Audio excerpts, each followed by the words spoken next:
এখন এই tempo controller কিন্তু আমি একটু আগে যে জিনিসটা বললাম যে রিয়ালের বর্তমান স্কোয়াডে কেউ কিন্তু নাই। এখন আপনার কাছে প্রশ্ন আসতে পারে, আপনার কাছে মনে হতে পারে যে রিয়াল মাদ্রিদের খেলোয়াড়দের তাহলে গুণ কি?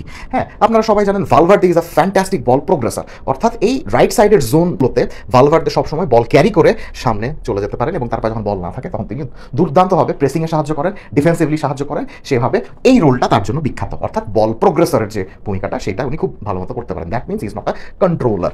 এরপর আসে Tchouameni is a good defensive midfielder, কিন্তু তার ওই টেম্পো কন্ট্রোলিং ক্ষমতাটা নাই। তিনি প্রেসিংয়ের মাধ্যমে বা ডিফেন্সিভলি সাহায্য করার মাধ্যমে সুনাম অর্জন করেছেন গত কয়েক বছরে, কিন্তু তাকে কেউ কিন্তু সেরকম পাসিং ডিফেন্সিভ মিডফিল্ডার বলবে না। বেলিংহামের পক্ষে সেই ভূমিকাটা নেওয়া খুবই সম্ভব যে উনি একটু পেছনে এসে এই বিল্ড আপে পাস করার মাধ্যমে সাহায্য করবেন। কিন্তু আমার কাছে যেটা মনে হয় জুড বেলিংহামকে যদি আপনি এই ভূমিকাটা দেন তাহলে আপনি তার সামর্থ্যের জাস্ট একটা অংশ ইউজ করছেন, বাকিটুকু ইউজ করছেন না। Because Jude Bellingham is an all action midfielder, যিনি কিনা মাঠের যে কোনো প্রান্তে যে কোনোভাবে দলকে সাহায্য করতে পারেন। সো জুড বেলিংহামের এই সব জায়গাতে ইনফ্লুয়েন্স আরও অনেক বেশি, তাই তাকে ডিফেন্সিভ মিডফিল্ডে নামানোর কোনো দরকার হয় না। আরেকজন আছেন Eduardo Camavinga is fantastic midfielder, but আমার কাছে মনে হয় যে উনি বাম সাইডের এসব রোলগুলোতে অনেক বেশি দক্ষ। রিয়াল মাদ্রিদ যদি এরকম 4-3-3 ফরমেশনে খেলে তাহলে আমি বাম সাইডের এই ভূমিকাটা দিতে চাইবো এদুয়ার্দো কামাভিঙ্গাকে। বিকজ কামাভিঙ্গা এই বক্স টু বক্স রোলে লেফট হাফ স্পেসগুলোতে অ্যাজ আ লেফট সেন্ট্রাল মিডফিল্ডারের এই সব জোনগুলোতে অনেক ভালো মতো খেলতে পারেন। বক্স টু বক্স রোলে অনেকটা এসি মিলানে ক্লারেন্স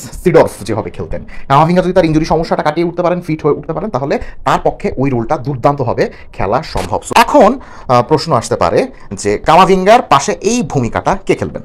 এইখানে সিডর্ফের মতো রোল কামাভিঙ্গা তখনই প্লে করতে পারবেন যদি তার পাশে ওরকম একজন টেম্পো কন্ট্রোলিং পাসিং মিডফিল্ডার যদি একজন থাকতে পারে। যে কারণে গত বছরে মাদ্রিদ কিন্তু মার্টিন জুবিমেন্দিকে চেয়েছিল, ইভেন্চুয়ালি জুবিমেন্দি আর্সেনালে যোগ দেন। সো এই জায়গাটাতে কামাভিঙ্গার সঙ্গে Valverde I don't think will B a very good option. সেক্ষেত্রে রিয়াল মাদ্রিদ নিড সাইনিং। এখন এই সাইনিংটা কে হইতে পারেন? এই সমাধান আমার কাছে যেটা মনে হয়েছে সেটা হলো গিয়ে অর্থাৎ যেই খেলোয়াড়ের নাম আর দিয়ে শুরু এরকম দুজন মিডফিল্ডার রয়েছে যারা কিনা এই সমস্যাটার সমাধান করতে পারেন। এদের মধ্যে একজন নিঃসন্দেহে গ্যালাক্টিকো সাইনিং এবং আরেকজনকে রিয়াল মাদ্রিদ চাইলেই আগামী বছর ফ্রিতে দলে আনতে পারে। কারা তারা? তারা হলেন ম্যানচেস্টার সিটির মিডফিল্ডার রদ্রি এবং আল হিলালের পর্তুগিজ মিডফিল্ডার রুবেন নেভেস। রদ্রিকে নিয়ে নতুন করে কোনো কিছু বলার নেই। রদ্রি আগে অ্যাটলেটিকো মাদ্রিদের খেলোয়াড় ছিলেন, মাদ্রিদের আলো বাতাসে বড় হয়েছেন, সো তাকে চাইলেই কিন্তু রিয়াল মাদ্রিদ আনতে পারে। এর আগেও কিন্তু আমরা দানি কারভাহালের কাছ থেকে অনেক কথাবার্তা শুনেছি যে তিনি ওপেনলি রদ্রিকে চেয়েছেন রিয়াল মাদ্রিদে এবং রিয়াল মাদ্রিদে আসার জন্য রদ্রিকে অনেক রিকোয়েস্ট করেছেন তিনি। সো ওই রিকোয়েস্টে যদি কাজ হয় এবং রদ্রি যদি রিয়াল মাদ্রিদে আসতে পারেন তাহলে এই সমস্যাটা ডিপ প্রগ্রেশন এবং কন্ট্রোল করার যে সমস্যাটা এখন শাবি আলোনসোর আন্ডারে রিয়াল মাদ্রিদ ফেস করছে সেই সমস্যাটা তারা মেটাতে পারবে দুর্দান্তভাবে। রদ্রিকে যদি না পায় তাহলে সেক্ষেত্রে কি হবে?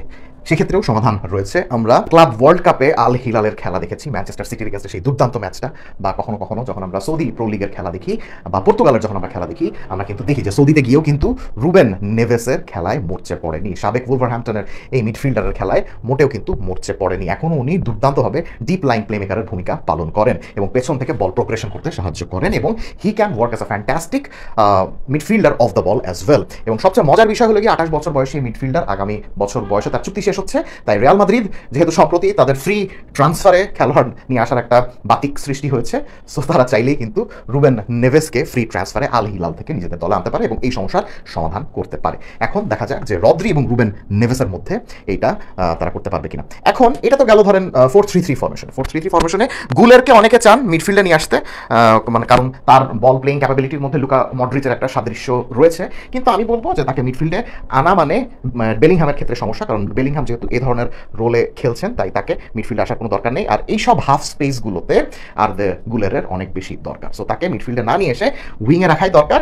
এবং তিনি উইংয়ে বেশ যথেষ্ট ভালো খেলছেন, অ্যাটলেটিকো মাদ্রিদের এগেইনস্টে ম্যাচেও কিন্তু আমরা সেই জিনিসটা দেখেছি। সো উনি উইংয়ে থাকুক, এমবাপ্পে অ্যাজ আ নাম্বার 9 থাকলো, ভিনিসিয়াসকে সেই 3-4 বছর আগের ভিনিসিয়াস হয়ে যেতে হবে এবং সাইড লাইন বেসড উইঙ্গার হয়ে যেতে হবে। সো এটা যদি রিয়াল মাদ্রিদ এনশিওর করতে পারে তাহলে 4-3-3 formation can be a very good option. এটার থেকেও ভালো একটা অপশন রয়েছে, সেটা হলো রিয়াল মাদ্রিদ যদি 3জন ফরওয়ার্ড খেলানো বাদ দিয়ে 2জন ফরওয়ার্ড খেলায় এবং ওই একজন ফরওয়ার্ডের জায়গায় একজন এক্সট্রা মিডফিল্ডার যদি খেলায়, সেক্ষেত্রে এমবাপ্পে এবং ভিনিসিয়াস সামনে খেলবেন।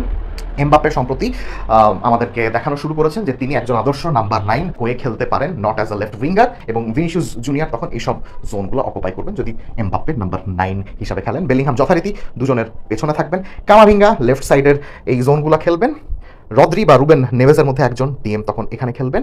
ডান দিকে গুলারের জায়গায় তখন সুন্দর মতো খেলতে পারবেন ভালভার্দে। আর ভালভার্দে থাকলে এখানে কারভাহালের জায়গায় যখন ট্রেন্ট আলেকজান্ডার আর্নল্ড থাকবেন তখন তিনিও কিন্তু একটা এক্সট্রা ডিফেন্সিভ সলিডিটি পাবেন।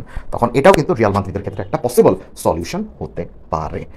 কমেন্ট সেকশনে জানিয়ে দিন আপনিও কি ভাবছেন কিনা এরকম কোনো সলিউশন, আপনারও কি মনে হয় কিনা যে রিয়াল মাদ্রিদের রদ্রিকে কেনা দরকার সামনের সিজনে, বা অন্য কোনো মিডফিল্ডারকে কেনা দরকার।